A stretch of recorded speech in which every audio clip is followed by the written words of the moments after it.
Yo digo que la ciencia de alguna forma podría ser nuestro sexto sentido. ¿Qué quiero decir con eso? Es decir, que nos permite ver cosas que existen en la naturaleza, pero que ninguno de nuestros sentidos es capaz de captarlas. Lo más obvio es el mundo microscópico o las galaxias lejanas o las explosiones de agujeros negros a 7.000 millones de años de antigüedad. Al fin, después de muchos años, muchas lunas, hemos vuelto con esta tercera temporada de Transducción sin Inhibición. Exactamente. Pero venimos con un nuevo formato. Ya estamos más grandes, más peluditos, ¿o no? Sí, pues, yo sobre todo muy peludita con tanta cuarentena. Para mantener el calor. Sí, pues aquí comenzamos la tercera temporada. Venimos con un nuevo formato, ¿o no? Sí, pues, es hora de renovarse. Yo creo que Bicho tiene unas nuevas ideas, ya que se le ocurrió hacer el podcast, ahora se le ocurrió cambiarlo un poquito. Así que cuéntanos, ¿qué es lo que vamos a estar haciendo próximamente? Porque me meto en la pata de los caballos, Dios mío. Ah. Mira, la idea ahora es tratar de mostrar lo que tenemos en nuestra escuela, en nuestro instituto. Y qué mejor hacerlo que con los investigadores de nuestro instituto de bioquímica y microbiología. Porque a pesar de ser una universidad relativamente pequeña, quizás con no tanto financiamiento, tenemos muy buenos investigadores que están ahí al pie del cañón, como se puede decir en la investigación chilena, porque tenemos muy buenas figuras en nuestra universidad, en nuestro instituto, y yo creo que vale la pena poder hablar con ellos como para que la gente y aquellas personas que estén motivadas con estudiar ciencia y específicamente nuestra carrera de bioquímica, los puedan escuchar y se motiven y le den las ganas de estudiar esta carrerita de bioquímica hermosa que me apasiona. Es tan linda la ciencia, Bicho. Sí. Oye, Choro, hoy día cumplimos un año haciendo podcast. Bueno, intermitente, o sea, igual hemos dejado un tremendo espacio, pero digamos que un año. Sí, como pasa el tiempo, ¿eh? Como pasa el tiempo. Tantos sueños, tantas metas cumplidas. Tiramos muchos concursos. Hicimos un en vivo. Se hicieron muchas cositas. Alcanzamos muchos seguidores en Instagram, en Spotify. Oye, pero impresionante. Y todo eso sin micrófonos cooles, todavía. Con los puros audífonos nomás. Del celu. Sí. Oye, Ivana, El computador. Cuénteme. ¿qué es lo que se viene ahora este capítulo? En este capítulo vamos a hacer lo que nos sale mejor. Traer invitados especiales. Man. Se viene, Se viene, po. Tengo una duda. Cuénteme. Mira, puede ser un poquito así quizás medio complicado de responder, pero yo tengo una noción como, ya llevo como 4 o 3 años en la carrera, de qué es la vida. O sea, desde mis conocimientos puedo decir que la vida es un conjunto de reacciones químicas que se ordenan de tal forma que generan una respuesta, entre comillas, de las células. Es difícil de explicar la verdad porque hay muchas definiciones, pero yo la digo desde el punto de vista de lo que estoy estudiando, ¿cierto? Claro. ¿Tú cachai que las reacciones químicas de por sí pueden pasar de un estado de alta energía a uno de menor energía? Y eso ocurre de forma espontánea. Pero ¿eso es rápido o es lento? Depende. Depende. ¿Y de qué puede depender? Eso, yo tengo entendido que depende más o menos como esa transferencia de energía, que sea rápida o lenta de una cosita que se llaman las enzimas. ¿Las enzimas? Interesante. Sí. ¿Y sabes tú cómo se reproducen las enzimas? No, ¿cómo se reproducen? Una encima de la otra. Ya no, pero seriamente, yo creo que sí, ando de tona. Ya, pero para explicarlo más seriamente, yo creo que podríamos, nuestro primer invitado especial de esta tercera temporada podría ser alguien que cache un poco más, ¿o no? Sí, vos, obvio. ¿Pero quién podría ser? Tengo la persona indicada.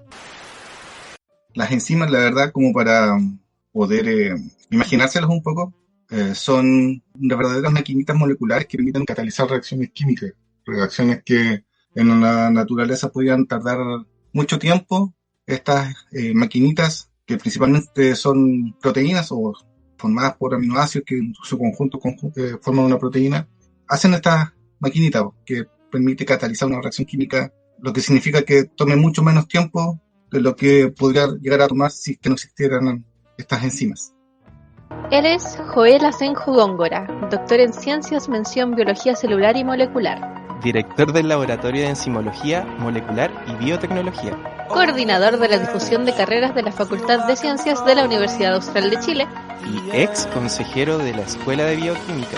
¿Y lo escuchan en dónde? Aquí en Transducción Sin inhibición. ¿Qué enzima estudia en su laboratorio, profe? Nosotros, históricamente, en el Laboratorio de Enzimología Molecular y Biotecnología, hemos estudiado la enzima conocida como fructosa 1,6-bisfosfatasa, obtenida desde el riñón de cerdo. Y como digo siempre, para los amigos se le conoce como FBPasa. Ese es nuestro modelo de estudio. Y con respecto a eso mismo, ¿en qué vía metabólica está relacionada esta enzima, profesor?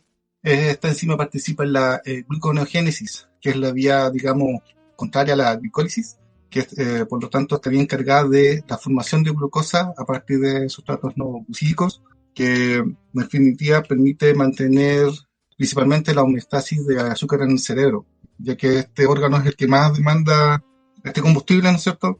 De hecho, dicen por ahí que es el responsable del consumo de cerca del 80% del azúcar secundante, sobre todo en procesos de ayuno. Entonces ahí es donde aparece la actividad de la enzima. El 80%. O sea, algunos por ahí pueden encontrar libros que pueden decir más o menos, pero es lo que dicen. Pero es una cantidad considerable. Sí, es que lo que ocurre es que el cerebro, a pesar de que estamos durmiendo, sigue trabajando. Entonces, la vía encargada de suministrarles la gluconeogénesis. Por eso es importante lo que hemos venido haciendo es conocer acerca de su estructura y función para poder, de alguna manera, saber cómo funciona y diseñar posibles drogas antidiabéticas, ya que el descontrol de ellas también aparece en los procesos de diabetes tipo 2. Y en temas estructurales, ¿cómo es la forma de esta enzima? Mira, la bibliografía en todos lados dicen que es una bipirámide truncada. ¿Qué significa eso? Que es, primero es un homotetrámero, ¿ya? Son 4 unidades iguales que tienen en su parte media de este homotetrámero es súper ancho, ¿ya? Y hacia las partes de arriba o hacia abajo se va aguzando, pero en vez de terminar en punta, termina en una punta truncada. Por eso se le llama bipirámide truncada. Entonces, 2 unidades forman, por decirlo, 2 triángulos pequeños, que en su parte superior está cercano al sitio activo, digamos, y hacia la base de esa pirámide hay un conjunto de alfa hélices que forman el piso que tienen contacto con la otra bipirámide, que es el sitio de unión de la AMP, que es el regulador alostérico de la enzima. A eso mismo quería llegar. ¿Esta enzima tiene reguladores? ¿Esta molécula que dijo recién tiene alguna otra más? Sí, que es conocido como el análogo del sustrato, es la fructosa 2,6-bifosfato. El sustrato natural es fructosa 1,6-bifosfato, ya que cataliza la reacción en compañía de un cation divalente, que es magnesio. Bueno, dependiendo de la isoforma. También hay otras isoformas que consumen o utilizan, manganeso, zinc, ¿ya? Y ahí, dependiendo de las concentraciones, estos metales pueden actuar como activadores o inhibidores, ¿ya? Pero eso es bien estructural y muy de ensayo in vitro, porque en la naturaleza es muy poco lo que ocurre como regulación. Las regulaciones principales están dadas por fructosa 2,6-bifosfato y AMP.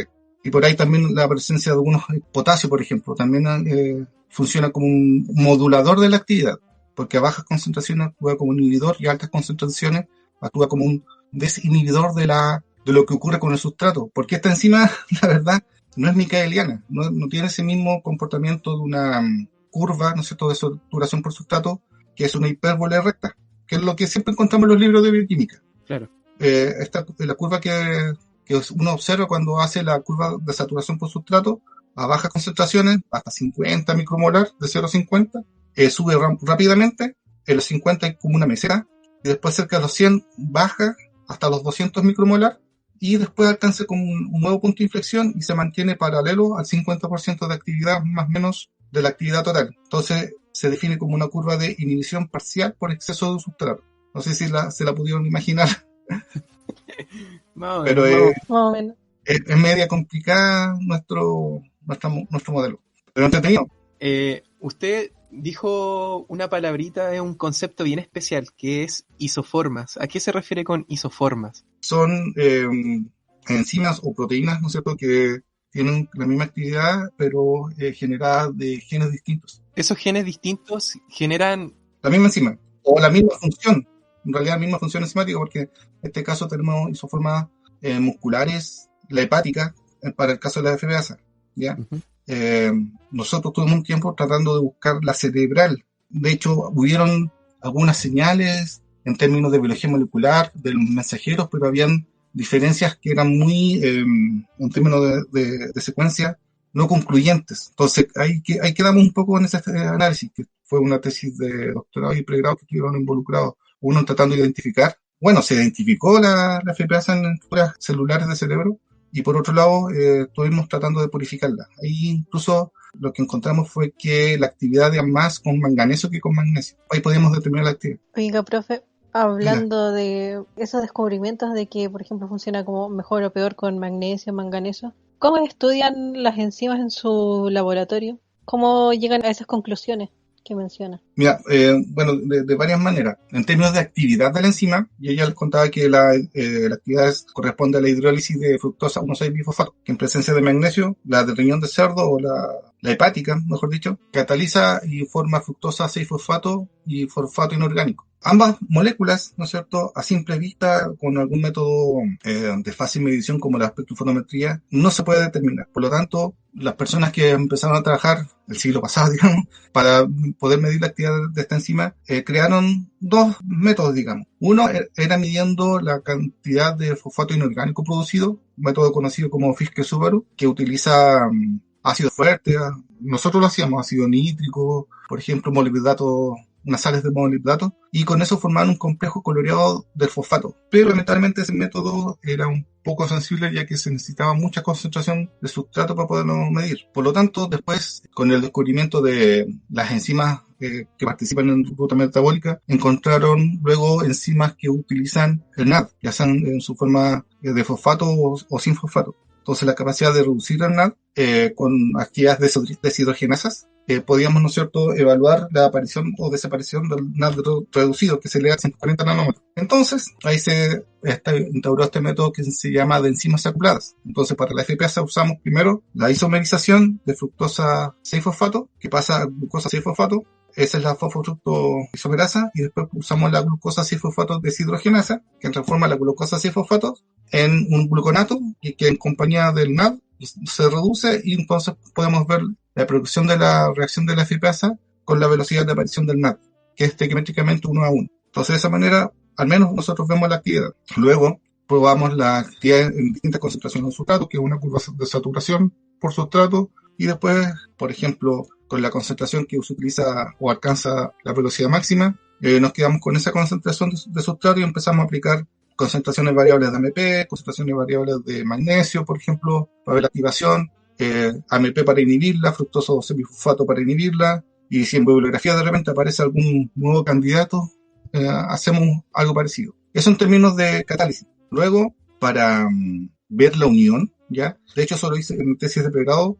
Creamos mutantes de la FPasa donde se incorporaron residuos de triptófano en ciertos lugares. En particular, yo lo hice cerca del sitio de unión de sustrato. Entonces, viendo la fluorescencia del triptófano en un fluorímetro, íbamos como titulando o agregando pequeñas cantidades de sustrato, MP, fructosa 6, magnesio, y podíamos observar cómo la fluorescencia cambiaba. Entonces, ahí salió una curva con la cual yo podía determinar la afinidad de estos ligandos por la enzima. Entonces ahí íbamos después correlacionando las concentraciones necesarias para la actividad y concentraciones necesarias para los cambios estructurales.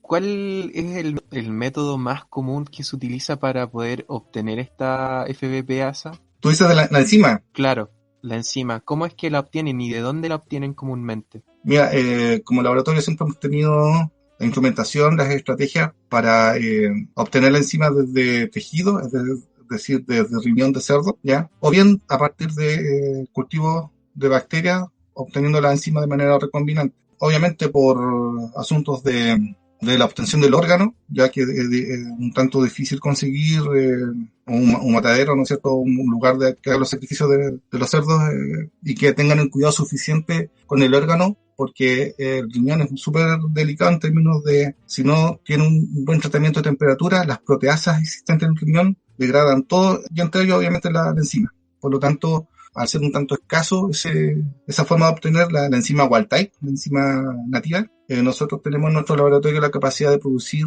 la proteína de manera recombinante, haciendo que las bacterias, en este caso una Escherichia coli, le ponemos un plasmido que contiene la información que codifica la enzima y inducimos la producción de ella. Y lo podemos hacer obteniendo una enzima igual a la wild type, o bien utilizando una asa que nosotros le ponemos, que es una colita de colistidina, que es lo clásico que se hace por los laboratorios que hacen proteínas recombinantes, y ahí puede variar un poco la estrategia de purificación. Si nosotros, porque la cola corresponde, si mal no me acuerdo, son 15,23 aminoácidos más, lo cual pudiera, ¿no es cierto?, dependiendo de los intereses que tú tengas con la enzima, pudiera alterar o no los efectos que vas a estudiar. Luego, si queremos la enzima tipo wild type, tenemos que hacer la misma estrategia de purificación como si fuera el órgano, es decir, 2 pasos cromatográficos, que primero va una columna de cefarosa azul y después una carboximetilcefarosa. Y si no, colestina nomás con cefarosa níquel. ¿Cómo se puede determinar la estructura de una enzima? Te dijo que era una bipirámide, pero ¿cómo se ve eso? Bueno, lamentablemente acá en Valdivia, bueno, el grupo de Gonzalo Mardones tiene alguna instrumentación que permite hacer aproximaciones de estructura en términos de cristalografía. En bioquímica, en el Instituto de Bioquímica y Microbiología no tenemos esa tecnología. Si bien en el año, ¿cuánto fue? 2014 por ahí, junto con la tesis de Stefan Schott, donde tratamos de estudiar los sitios de unión de citrato, hicimos una colaboración con un grupo en Santiago, con el Laboratorio de Bioquímica de la Universidad de Chile, para cristalizar. Nosotros producimos nuestra enzima, la batería de cristalización se hizo en Santiago, y después esos cristales se fueron a España, a Barcelona, donde ya fueron difractados, y se puede decir que tenemos cristales de nuestra enzima, de una enzima que se produjo acá en Valdivia. Pero no es una herramienta que nosotros realicemos así como muy de manera cotidiana. Sí tenemos otro tipo de instrumentación para ver cambios en la estructura, como por ejemplo, ya les mencioné la fluorescencia, y luego también tenemos una máquina que también utiliza la luz, que es de dicurismo circular. Y ahí nos permite, evaluando la población o proporciones de estructura secundaria, ver si ahí se modifica o no, dependiendo del ligando que estemos utilizando o las condiciones de estudio. Nosotros, al principio, cuando llegó el equipo, hicimos unos experimentos como para aprender a usar el equipo, por ejemplo, denaturando la enzima. Empezamos a hacer rampas de temperatura, y con este equipo fuimos observando cómo van desapareciendo las estructuras secundarias de la enzima. Entonces había un punto, ¿no es cierto?, cercano a los 70 grados, donde desaparecía toda la estructura conocida como secundaria, se denaturaba. Fue entretenido. Profe, pero a grandes rasgos, como para que la gente en su casa tenga una noción más o menos de qué trata la cristalografía y la difracción, o sea, y la... Sí, difracción de rayos X. Sí. Lo que ocurre bueno, primero, para poder hacer cristalización tenemos que tener altas concentraciones o alta cantidad, de verdad, de la proteína de interés. Eso es lo primero. Luego tenemos que disponer entonces de una matriz donde le vamos a ir agregando algunos elementos a esta preparación de proteína, que pueden ser ligandos naturales o algún punto de referencia, que pueden ser metales pesados, como magnesio, metales divalentes por lo general, ¿ya?, que son puntos de referencia. Ahora, afortunadamente la FEPASA lo usa como cofactor, pero como les digo, pueden usar como puntos de referencia. ¿Por qué?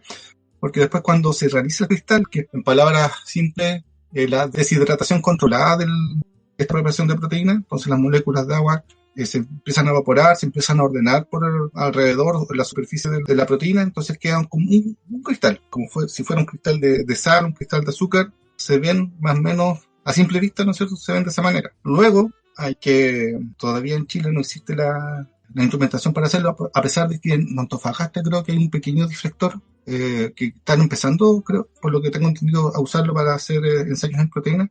Pero por lo general, este grupo de Santiago, de la Chile, van a Campiñas, a Brasil. Allá van a hacer los ejercicios de difracción. Entonces, se pide horas, por ejemplo, para el laboratorio, y ellos van por una semana, llevan todos sus cristales protegidos en frío, ya en cámaras de nitrógeno líquido, llegan allá, los hacen la difracción, o bien los envían. También tienen las últimas veces que hemos ido a visitarlos, nos han contado que o bien envían los coolers, digamos, con los cristales, o bien van ellos. Yo no sé qué ahora últimos fueron, pero al menos uno de los chicos subió fotos en su redes sociales, ¿no es cierto?, mostrando el trabajo realizado ya. Entonces, hacen la difracción, los electrones que son producidos en rayos X, ¿no es cierto?, chocan con los átomos de la estructura del cristal y sufren un proceso de difracción. Entonces, como el cristal es una molécula de conglomerado de moléculas sumamente ordenadas, por ejemplo, por decir algo, la glicina 1 siempre va a tener la misma posición y orientación siempre. Entonces,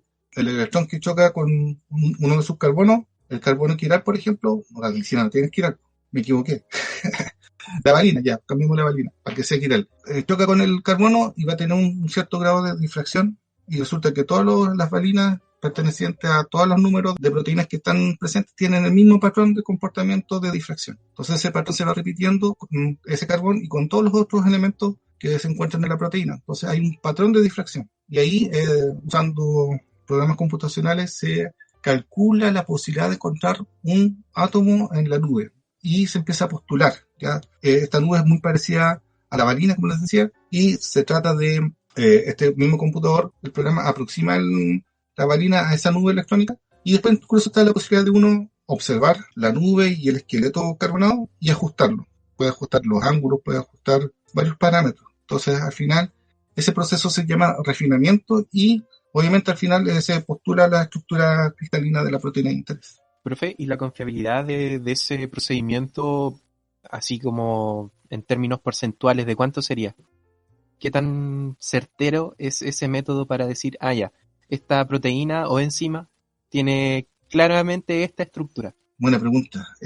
Bueno, hay varios otros parámetros, por ejemplo, la resolución de cristal, que cada vez, bueno, han ido achicando la distancia. La resolución, por ejemplo, los últimos que he visto son de 1.7 angstrom, pero por lo común están entre 1.8 y 2.1. Antes había, y uno era feliz, por ejemplo, cuando yo empecé a estudiar la FPS en el 98, 99, los papers que yo tomaba eran del año 90 y los cristales eran de 3 a 3,5 angstrom. Y hoy en día no son muy confiables. Uno confía en resoluciones que están en el orden del 1.8, 2.1 angstrom, 2.5 incluso. Pero aún así hay otras técnicas que están saliendo. Por ejemplo, hoy día hay una técnica de microscopía que está tomando vuelo en términos de resolución de estructuras de proteínas. No recuerdo el nombre propio de la técnica, sí sé que corresponde a un tipo de microscopía. ¿No es la criomicroscopía que se hace en Me parece que es esa temperatura?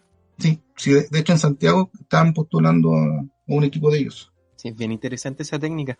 Profe, con el tema de herramientas bioinformáticas, se sabe que a partir de las secuencias de aminoácidos, uno, utilizando el computador así muy vulgarmente hablando, uno puede predecir la estructura de la proteína o de la enzima por una técnica que se llama determinación estructural por homología. Sí. ¿En qué consiste más o menos eso? Mira, para los que están escuchando y les interesa el área, hay una aplicación, un pequeño software en internet, más bien es una web, que se llama eTaser. Y ahí ustedes pueden... ¿Cómo se llama? Es eTaser. Ya. Y él funciona comparando, ¿no es cierto?, la estructura la secuencia que uno postula con un banco de datos, aproximando, ¿no es cierto?, la secuencia que uno está entregando con las estructuras reportadas para esa secuencia. Hoy en día, si ustedes miran PubMed, ¿no es cierto?, o en Protein Data Bank, que es uno de los más mayores bancos de datos de estructuras cristalinas, existe mucha cantidad de información, de proteínas tipo salvajes, de proteínas con una mutación. Entonces hay mucha información de cristal. Entonces lo que hace esta web, es la que nosotros hemos usado al menos en el laboratorio, es lo que les contaba: tomar la secuencia, utilizar secuencias ya reportadas, obteniendo su cristal, entonces empieza a postular las estructuras de acuerdo a la secuencia que uno entrega. Y de hecho entrega las 5 mejores estructuras porque va arrancando, va haciendo una aproximación que, según recuerdo, es el RSMD, me parece que fuera ese valor, y ahí entrega, ¿no es cierto?, la mejor posible estructura de acuerdo a tu secuencia. De hecho, la estructura tridimensional. Baja ese archivo, que lo puedes ver en cualquier maquinita para ver estructura de proteínas, como el Rasmol, que es el que uso para enseñar las primeras veces, pero ya después se puede leer en cualquier otro, como el SPDB, NAMD u otro, Moleiro. Y la confiabilidad de esta predicción estructural se puede comparar casi a la de los patrones de difracción por rayo X, o no es tan confiable. Mira, cuando yo la conocí, que fue como el 2011, creo que sí, bueno, por esa fecha. El primer ejercicio que hice fue, como nosotros tenemos la secuencia completa de la FPASA, que son 337 aminoácidos, dije, probemos. La ingresé, le di el ejecutar, ¿no es cierto? Yo, en este caso, como era una secuencia larga, se demoró un par de días después que llega el reporte. Y claro, me envió me devolvió la estructura del FPASA. Y lo que me gustó del sistema es que hace mención a qué proteínas o enzimas utilizó para comparar. Y en este caso, construyó la estructura de la FPASA no utilizando la FPASA, utilizó otras proteínas. Entonces, segmento por segmento fue armando la estructura de la FPASA, pero sin utilizar la FPASA. Entonces dije, me parece bien, sigamos usando. Me sirve. Sirve. No, y de hecho mucha gente la ocupa. Yo he tenido la oportunidad de ir a algunos seminarios online ahora de estos últimos años, y sí, varios colegas, varias universidades usan eTaser. Hablando de seminarios online, ¿cómo se ha visto afectado el trabajo de su laboratorio actualmente con la pandemia? ¿Cómo se han adaptado? Mira, nosotros, bueno, hace un tiempo que ya no tenemos financiamiento de algún tipo de proyecto, pero aún así hemos seguido funcionando con colaboraciones. Entonces, las políticas de la universidad o del Estado con respecto al desarrollo de las investigaciones han dicho que si la investigación no es esencial, no podemos ir. Bueno, y eso ocurrió.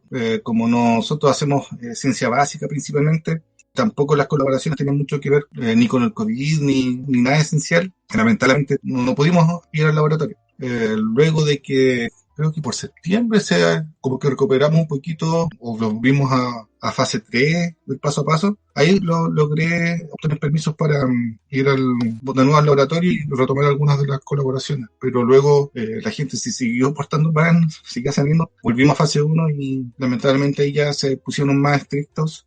Yo aún teniendo permiso, ¿no es cierto? La posibilidad de tener permiso, pero decidí no, porque hay gente que necesita más el permiso de ingresar para terminar sus planes de doctorado o postdoc, porque lamentablemente hay 300 permisos para la universidad, entonces hay que dejarlo para la gente que está terminando. Y bueno, eso ha retrasado un poco las cosas que hemos tenido respecto a las colaboraciones y cosas nuevas que hemos tratado de implementar, pero no perdemos la esperanza de que luego ya podamos volver con nuevas cosas al laboratorio.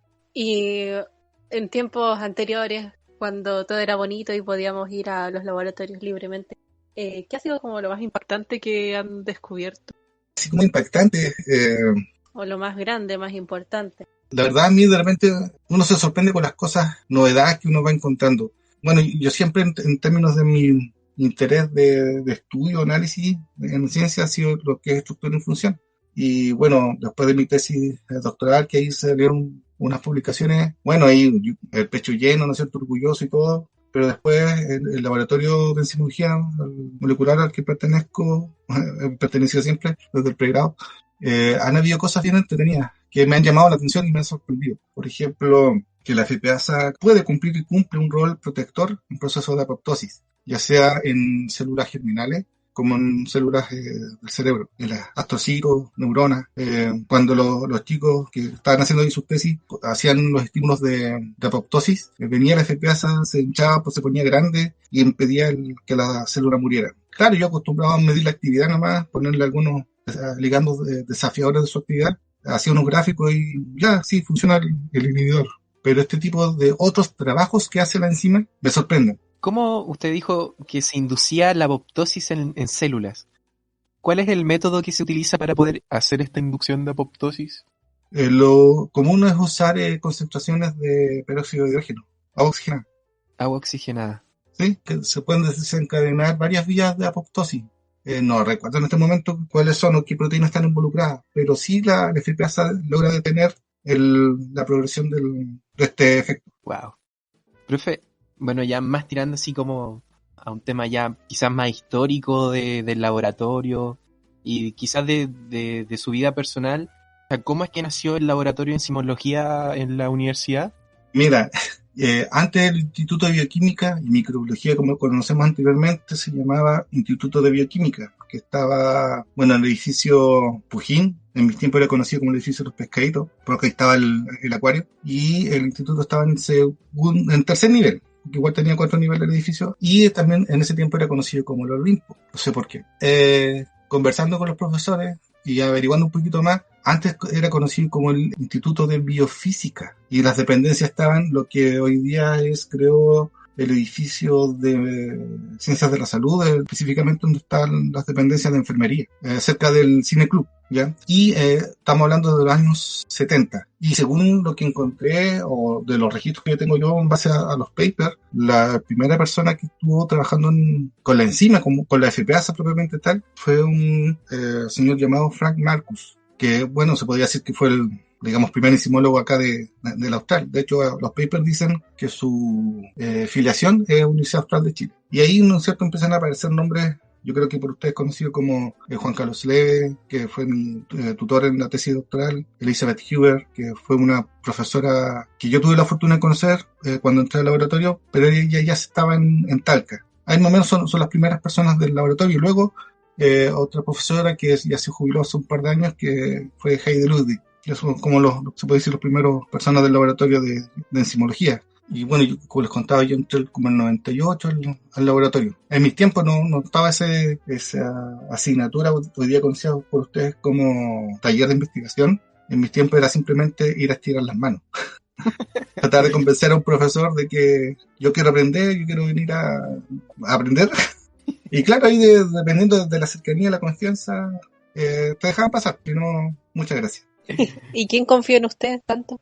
Juan Carlos Leve, y en ese tiempo, por ejemplo, en el laboratorio estaba retornando de Estados Unidos Alejandro Yáñez, también estaba terminando su doctorado el profesor Juan Guillermo Cárcamo, junto con Doris Sáez. Tesista de pregrado Rodrigo Pinto, que hoy está en Santiago, creo. Y después, bueno, yo entré junto con Christian Doppelman, que hoy día está en Canadá, en la Universidad de Alberta, en Ontario. Bueno, de ahí, yo, como les contaba, entre el año 98. Y de ahí, después de mi tesis de pregrado, continué haciendo el doctorado al mismo laboratorio con Juan Carlos. Y bueno, pasó lo del incendio, entre tanto pasó mucha gente que hoy día ustedes conocen y son sus profesores, como por ejemplo Carlos Pichiger, ya también fue estudiante de pregrado y doctorado del laboratorio. De los que están hoy día por acá, no, casi todos Bueno, como les contaba delante, Israel Jackerman, que hoy día está en el laboratorio de microbiología molecular. Ha tenido un papel importante en ese laboratorio en términos de los diagnósticos de COVID por PCR temporal. ¿Y cómo despertó su interés por esta área de la enzimología? Quizás antes de llegar a esa área, ¿tenía interés por alguna otra o siempre tuvo interés en enzimología? Mira, la enzimología, mi primer interés, o cuando yo entré a la U, la verdad estaba de moda, o lo que uno escuchaba en televisión y todo, hablaba de la clonación de la hojita Dolly. Pero yo ya venía escuchando, como me gustaba coleccionar el cuerpo C del mercurio, ¿ya? De puro ñoño nomás, y el cuerpo C venía todo lo relacionado a ciencia y tecnología. Alguna vez leí un artículo que hablaba de ingeniería en proteínas, lo que involucraba, ¿no es cierto?, hacer mutaciones. Claro, habían casos de las enzimas, ¿no es cierto?, para darle un valor agregado a algunos productos, qué sé yo. Entonces, de ahí, mientras estudiaba, cuando, por ejemplo, me acerqué al laboratorio, ya había pasado por la bioquímica y la biología molecular, entonces estaba muy en mi mente esto del diseño de proteínas, la ingeniería en proteínas. Entonces, la tesis de pregrado que hice yo, por ejemplo, involucraba hacer mutagénesis citodirigida con el fin de tener una variante de la enzima y poder estudiar, en este caso, sitios de unión. Y de ahí ya, como dicen, una cosa lleva a la otra. Estamos aquí haciendo clases de... Si bien yo no hago la unidad de enzimología para ustedes, pero ahí de a poquito metiendo la punta del pie, mostrando lo que es estructura, mostrando lo que es purificación de proteínas, caracterización de enzimas, entre otros. Y ahí me entró la explicación, por ejemplo, de por qué fíjense que cuando yo entré a la carrera, en la prueba de aptitud académica, lo que tenía que rendir, para sorpresa mía, se pedía la prueba de aptitud de matemáticas.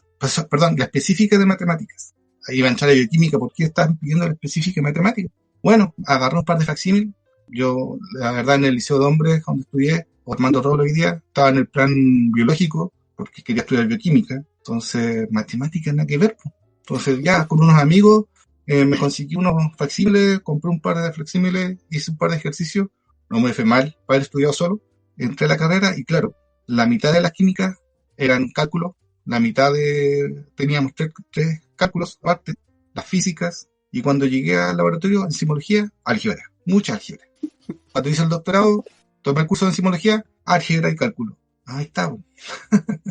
Esa era la ruta. ¿Por qué me pedía específica de matemáticas? Y la verdad, mi papá es contador auditor, y de cabro chico, o de pequeño, jugábamos al cálculo mental, a operaciones rápidas, y es un defecto que tengo ahora, ¿no es cierto? Que de repente en clase, cuando teníamos prácticos presenciales, Iván creo que se puede acordar, de repente yo salía con algún cálculo de dilución rápida simple y la sacaba al tiro, y el resto de sus compañeros decían, profe, ¿cómo lo hizo? Confirmo. Entonces, sí, las matemáticas son importantes, las matemáticas es entretenido para mí, y en esta área de la simología se aplica mucho. O sea que desde joven tuvo el interés científico. De pequeño, sí. De hecho, mis papás me regalaron, lo tengo aquí al lado de mi escritorio, un microscopio pequeño, de plástico, muy viejo, que puedo compartir fotos después. Lo tengo aquí. El primer regalo como de ciencias que me hicieron mis padres, lo tengo aquí a mi lado. Y luego, bueno, un tío, hermano mayor de mi papá, él estudió ciencias químicas, no, ingeniería en química en Concepción. Bueno, lamentablemente no pudo terminar la carrera, pero sí, con él jugábamos mucho cuando era pequeño, cosas de ciencias. Entonces, incluso construir cosas, por ahí se me quedó el hobby del aeromodelismo. Y bueno, uno va aplicando todo lo que sabe, física, química, y siempre buscando cosas ñoñas por hacer y desarrollar y enseñar. Qué bonito.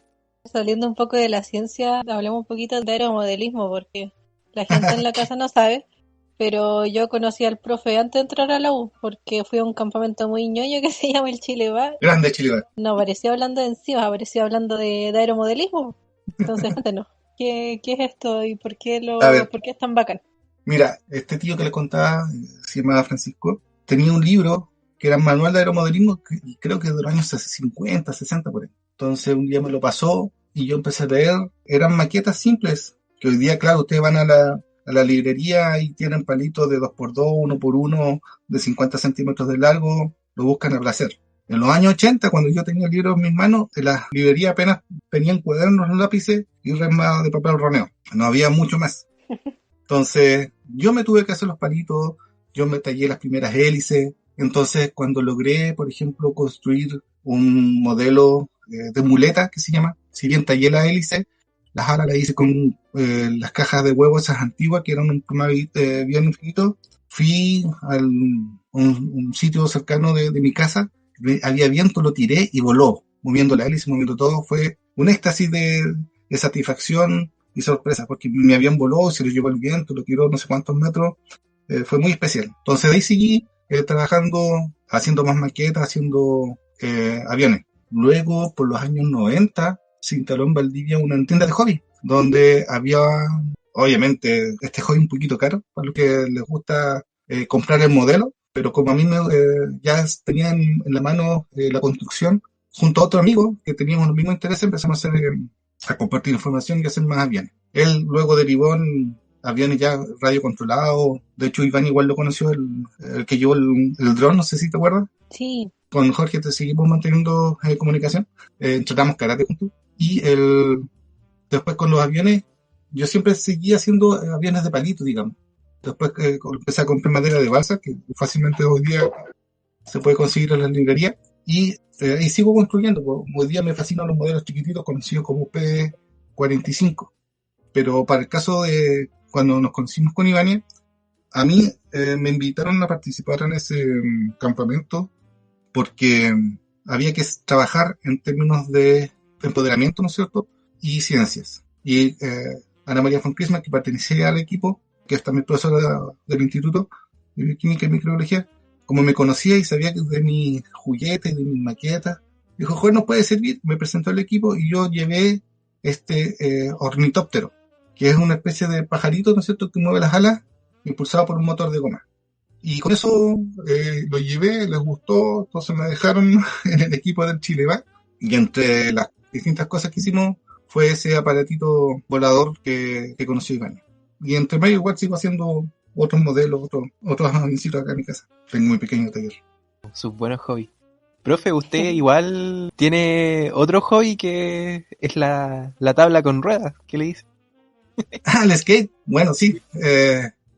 Según recuerdo, tenía como 13 años cuando mis padres me regalaron un skate. Creo que fui el primer chileno haciendo descenso, esta vez en Riñihue. Claro que tuve un accidente, me caí, pero fue una muy buena experiencia.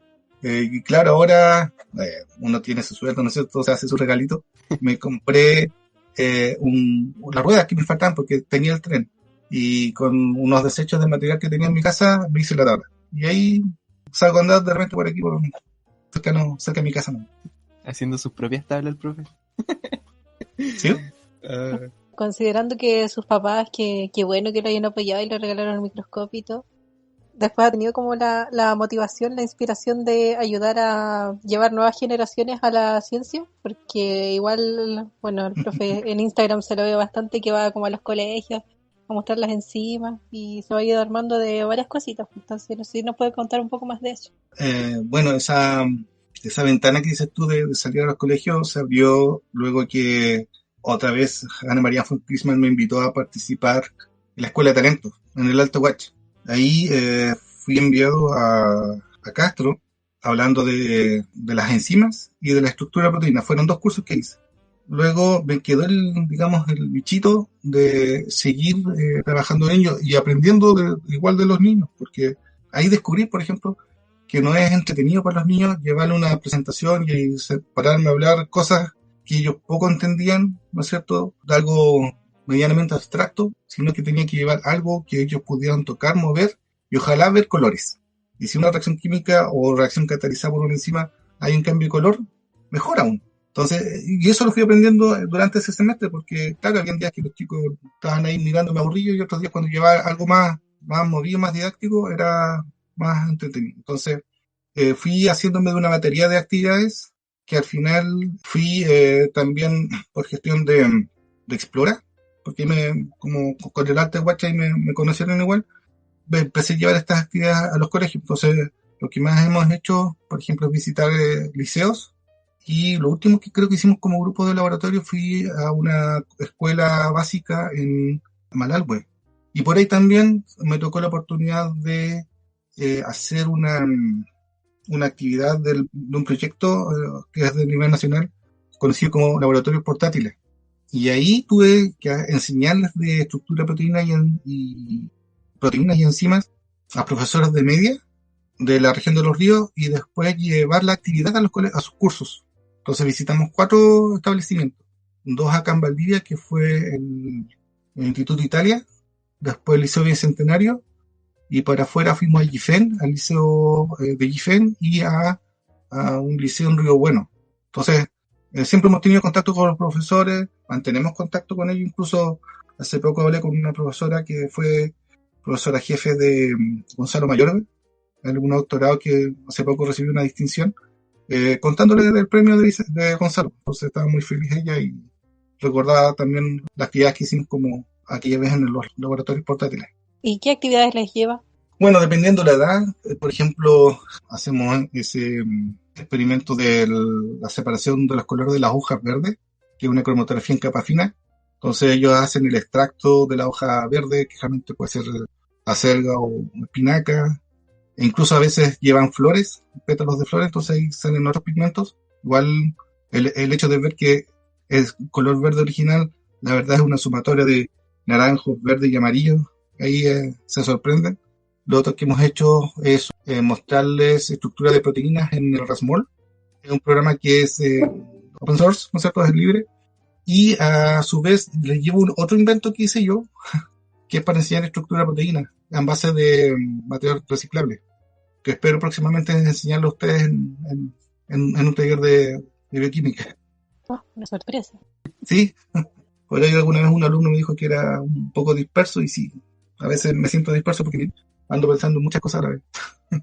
Y este invento fue algo así, porque aquí ya ves que fui a Chiloé y tenía que mostrarle a un niño comer una proteína y dije, ¿cómo le muestro si es algo amorfo, ¿no es cierto? En el computador, claro, se ven cosas lindas, pero ¿cómo le enseño dónde va la alfa hélice? ¿Cómo le enseño dónde va la hoja beta plegada? Y se me ocurrió una solución utilizando botella, un PET. Y eso es lo que hice ahora. Lo desarrollé, generé el manual, lo presenté en un congreso de bioquímica, la Sociedad de Bioquímica en Iquique, y fue un éxito. Todas las personas iban a ver mis modelitos y se decían ahí, a sí mismos, pero ¿cómo no se me ocurrió esto? Bueno, ahí demostré mis modelos, regalé varios, ¿no es cierto? A algunos les envié el manual porque redacté un manual para la construcción de las maquetas, manual que ya lo tengo protegido en la DIVAM. En ese proceso me ayudó la oficina de transferencia de la universidad, y ahora espero trabajar en folletos más reducidos, digamos, en tamaño, para poderlo pasárselo a los profesores de media y pueden hacer actividades con este invento. Qué genial. Me causa mucho placer, se puede decir, que tengamos a alguien como usted en la universidad y, pucha, que sea parte también de nuestra escuela, instituto. Es un agrado, profe, de verdad. Gracias. Y bueno, y se pasa súper bien con usted, o sea, por lo menos las clases que he tenido con usted, pucha, un 7, un plato. Ahí tirándole flores, profe. Sí. ¿Cuándo tenemos prueba? Ay, no, profe, no me diga nada. Oh. Sí, profe, para cerrar, Dígame, cuénteme. con esto ya estaríamos terminando. Lo último, que tiene que ver, bueno, usted ya había mencionado, hizo algunas pinceladas, dio algunos indicios sobre mutagénesis y Sí. que tratan principalmente de cómo se pueden modificar las proteínas, o en este caso en lo que usted estudia, las enzimas. ¿Cómo se puede mejorar quizás el funcionamiento de una enzima, quizás según el interés que usted tenga, no sé, cambiándole el medio normal en el que funciona la enzima? ¿Se puede mejorar la catálisis de una enzima? ¿Se puede mejorar su funcionamiento? ¿Existen algunas técnicas en especial? Sí. De hecho, hace poco, creo el año pasado, antes pasado, una científico, ¿no es cierto?, sacó el premio Nobel por el trabajo en evolución dirigida en enzimas. La verdad, la estrategia experimental no estuvo muy al tanto, pero se supone que se hace una especie de presión selectiva a las descendencias de acuerdo a un tipo de sustrato. Aún así, cuando yo ingresé al doctorado, en 2001, con este interés de las enzimas y estudios sobre ellas, fui a un curso en Concepción, donde había una doctora de origen escocés, de apellido Gilmore, donde vimos este tema, cómo poder, ¿no es cierto?, darle un valor agregado, llámese ahora biotecnología, un valor agregado a una enzima. Entonces, siempre primero, independiente de cuál sea la estrategia experimental, tenemos que conocer la estructura de la enzima, ¿ya? Reconocer y establecer sus sitios alostéricos o de regulación, el sitio de unión de sustrato. Y respecto a este último, o bien podemos, por un lado, realizar modificaciones en el sitio alostérico con tal que desaparezca y dependiendo de las consecuencias de la unión de ese sitio alostérico, ¿no es cierto?, puede ser inhibitorio o activador. ¿Ya? Podemos estar presentes con algunos de esos casos. Entonces tendríamos que de alguna manera promover o estabilizar los procesos de activación. Y con respecto al sitio de sustrato, igual, uno puede, dependiendo de los residuos aminoácidos que estén formando ese sitio, por ejemplo, se pueden agrandar, ¿no es cierto?, quitando aquellos aminoácidos que tengan un volumen grande, reducirlos o cambiarlos por residuos de cadena altera más pequeña, que quizás tengan como consecuencia o un aumento en la cadena, es decir, una pérdida de afinidad, o ver lo que nosotros esperamos tener.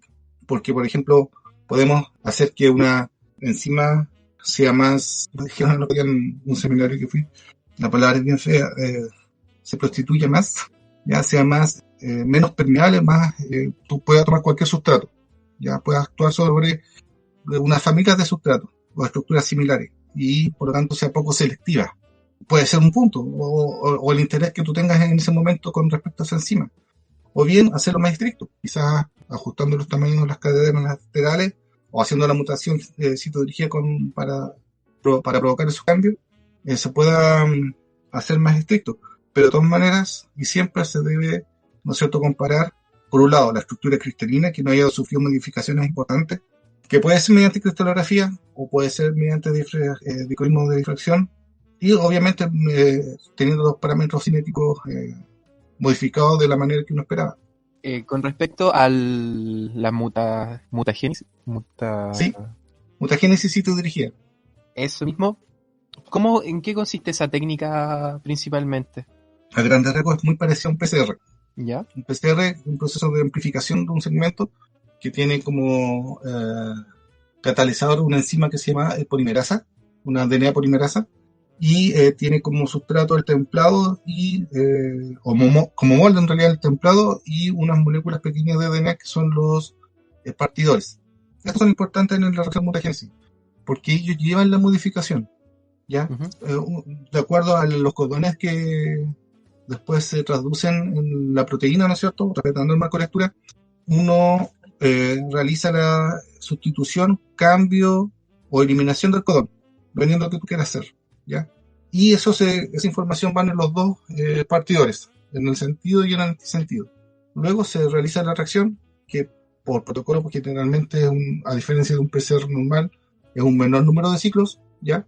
Y tiene más tiempo, porque generalmente los fragmentos codificantes ya están en un plasmidio, por lo tanto la polimerasa debe dar la vuelta completa, sintetizar un nuevo plasmidio, digamos un plasmidio sintético en esta oportunidad. Entonces al final de la reacción tú vas a tener unas copias originales y unas copias sintetizadas por la polimerasa. Luego con esa mezcla, antes de pasarla o transformar células competentes, ¿no es cierto?, para ver si ese plasmidio fue completado y digamos incorporar la información que tú necesitabas, se trata con una enzima que se llama DPN1, que elimina el DNA parental porque este tiene unas metilaciones. Está metilado en ciertas regiones, entonces lo reconoce esta enzima y destruye el DNA parental, quedándonos solamente con el DNA hijo. Luego se hace la transformación en un medio selectivo y después se purifica el DNA plasmidal a través de un cultivo, posteriormente a un cultivo, y se envía a secuenciar para corroborar que la incorporación o modificación que se realizó en el fragmento codificante fue realizada con éxito. Ese es al menos el último protocolo que nosotros usamos en el laboratorio. Fantástico. Súper interesante. Ivania, ¿alguna otra pregunta? No. Entonces, estaríamos listos, pues, profe. Le damos el Gracias, agradecimiento. profe. Sí, De nada. muchas gracias. Gracias a ustedes por invitarme a participar. Para mí siempre ha sido un gusto de participar con los estudiantes en cualquiera de sus etapas. Y cuando volvamos, siempre son invitados al laboratorio para que nos visiten. Y obviamente después vamos a estar en el edificio nuevo, así que vamos a estar en casa nueva. ¿Verdad? Profe, ¿alguna red social a donde lo quieran seguir? Como para hacer publicidad. Bueno, entre otras cosas, aparte de todo lo que les conté, estoy a cargo de la difusión de carreras de la Facultad de Ciencias, que ese fue otro por este mismo trabajo de vinculación con el medio, de dar a conocer las cosas de la carrera. Me invitaron a participar, pero esta vez mostrando todas las 6 carreras de la facultad, incluidas las distintas menciones de la licenciatura en ciencias. Entonces, para ello creé una cuenta de Instagram que es de difusión. Bueno, y hoy en día la aplicamos para otras cosas igual, para dar a conocer actividades de la universidad, que es @ciencias.watch, ¿ya? Que hoy día es el Instagram oficial de la facultad, la verdad. Después tenemos un Instagram como laboratorio, que es encimología_watch, donde ahí hemos ido mostrando algunas cosas de la historia del laboratorio, ya de los antiguos tesistas, integrantes del laboratorio. Y después el mío personal, que es joel.senjo, donde igual ahí de repente juego a mostrar algunos de los hobbies que tengo, actividades extras que salgo a realizar, dibujos, no sé, como les dije, mi mente inquieta hace muchas cosas. Muchas gracias, profe. Y pucha, la última preguntita. ¿Ya? ¿Algún consejo para aquellos interesados, interesadas e interesades en la carrera, en las ciencias o específicamente en bioquímica? ¿Qué consejo le daría a esa persona? A ver, consejo. Bueno, si yo les digo hay que estudiar, sí, hay que estudiar, pero resulta que, al menos mi experiencia, fue que nunca logré, lo logré, por eso estoy aquí. Siempre tuve que ir modificando la forma de estudiar, porque al principio, en los primeros años, era, como les contaba adelante, química, física y matemática. Y había que hacer ejercicio. Después en bioquímica había que leer e integrar toda la información. Eso es bioquímica, leer e integrar información. La parte de instrumentación era como facilito porque, al menos para mí, porque era entrar a jugar con las máquinas, saber cómo funciona, cuál es el fundamento, entretenido. Después, en las clínicas, era como un poco de aprender de memoria, pero no sé, en el último tiempo ha habido una serie de cambios que también yo creo que caemos en lo de integrar la información, no olvidarse. Y eso es lo que les digo de cuando llegan, por ejemplo, a la asignatura de biotecnología molecular, que es la cual soy responsable, que no se olviden ni de la bioquímica general, ni de la biología molecular, ni de instrumentación. Porque aquí es donde se aplica todo. Para poder hacer biotecnología tenemos que saber de las anteriores, obviamente de microbiología, de todas las ciencias que se vieron anteriormente. Y de hecho, ¿se acuerdan cuando tienen que hacer los proyectos de gestión? Que otra asignatura, de lo cual me invitan a evaluar los proyectos. Igual se acuerdan de mí porque aparezco y hago un par de preguntas inocentes, sin maldad. Ahí está la deficiencia. Muchas gracias, profe. Muchas gracias. Claro, de nada, un gusto. Bueno, como siempre, los dejamos invitados a seguirnos en nuestras redes sociales y que nos comenten pues cuáles fueron sus partes favoritas o si quieren algún invitado especial que traiga. Sí. Muchas gracias al profe por responder todas nuestras preguntas y por ser un profe tan bacán. Gracias. Muchas gracias por esto. Chao. Chao, que estén bien.